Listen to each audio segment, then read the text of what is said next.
You know, Martha wanted everything perfect. You know, I've been there. I know what it's like. You want everything perfect. I remember the time when I invited someone to stay at my house to spend the night. They were going to actually spend a few nights, and I had the guest room all ready and prepared. In fact, I had cleaned everything, but I decided, you know, I need to wash the sheets that are on that bed.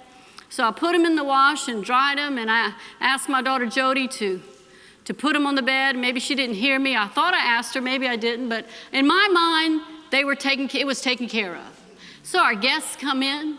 You know, we show them around the house and welcome them. We're all excited that they're there, and we're going to have a good time. And I showed them the room that they were going to sleep in, put their clothes in the closet, and showed them the bed. And, you know, if you know, hope everything's okay. If you need anything, this is where the air conditioner adjustment is. All these things, you know, trying to make everything just as perfect as it can be.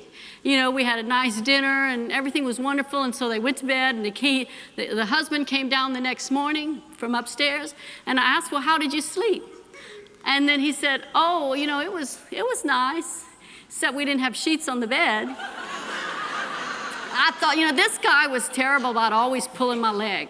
I never knew when he was jerking my chain because he was always playing practical jokes. I thought he was joking. I thought he was teasing. You know, I had a few friends that loved to do that to me. There was this one friend one time. Now, ladies, y'all can carry 2 stories, right? We're on 2.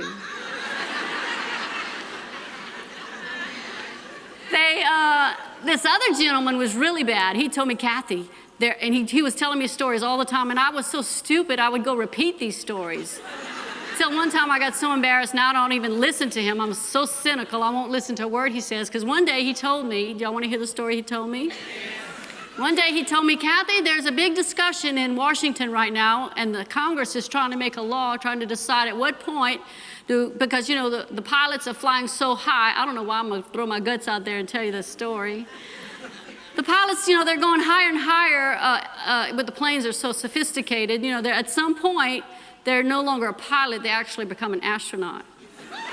Because it gets so high in the Earth's atmosphere.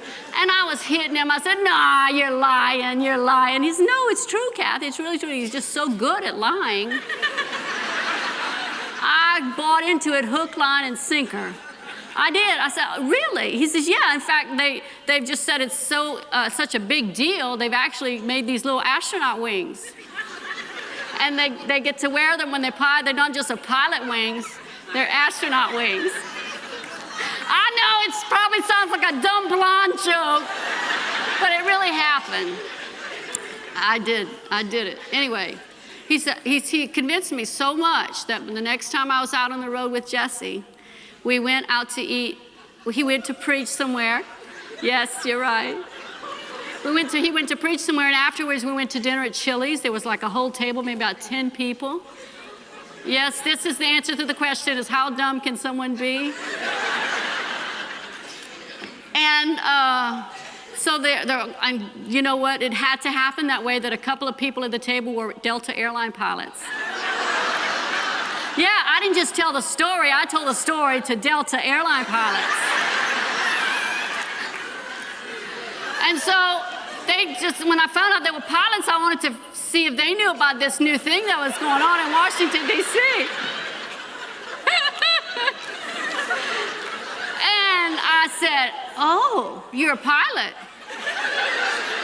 How high? Now, at that time, we didn't have our own plane. We flew airline all the time. I know this. You go ahead and laugh out loud at me. I laugh at myself. My husband says I'm good material. Anyway, I said, oh, you're an airline pilot. How? My question was very serious on my face. How high have you flown?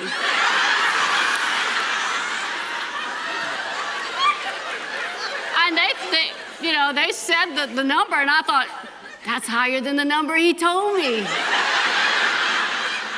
I had this stupid look on my face, I'm sure. I said, oh, you must have astronaut wings.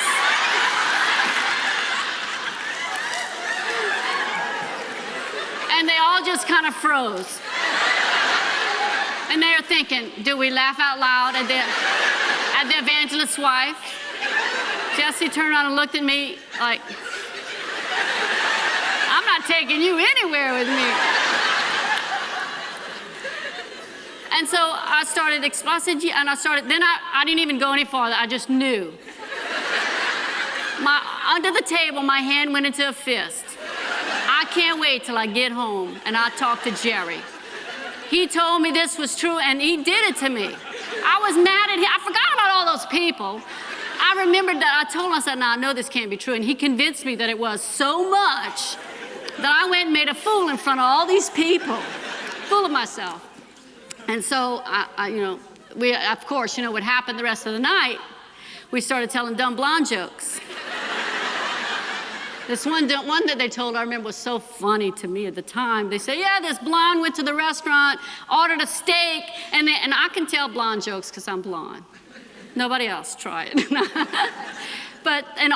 This blonde went to a restaurant and she ordered a steak, and they said, how would you like it? And she's from Texas, so she said, chicken fried.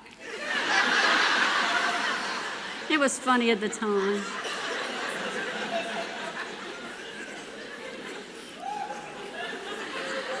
So I don't even know why I got on that story. Sheets, second story. Thank you. You see, I had faith in you. And so I was deceived. I thought this guy who was always put my leg, not quite as bad as this guy, but this second man that slept upstairs in my house with his wife, and he came down and he starts telling me that it was beautiful, the bedroom, the sheet, the blanket was, the quilt was pretty, everything was nice, and the pillows were nice and soft, the mattress was nice and soft, but they didn't have any sheets on the bed. I thought he was pulling my leg till he just kept, no, really, there wasn't any sheets on the bed. Then I just felt so bad. I was like Martha, I was running around busy trying to do everything, but I forgot the most important thing. I don't care how nice the house is, you came there to sleep, right? And you couldn't sleep because you got that scratchy mattress. I forgot the very most important thing. Well, Martha forgot the very most important thing. She was busy taking care of all the details, and in church so often we get busy taking care of a whole bunch of details, and very important details. Those things need to happen, but they can't be the most important thing. Lives, people are the most important thing. Serving Jesus is the most important thing. Amen?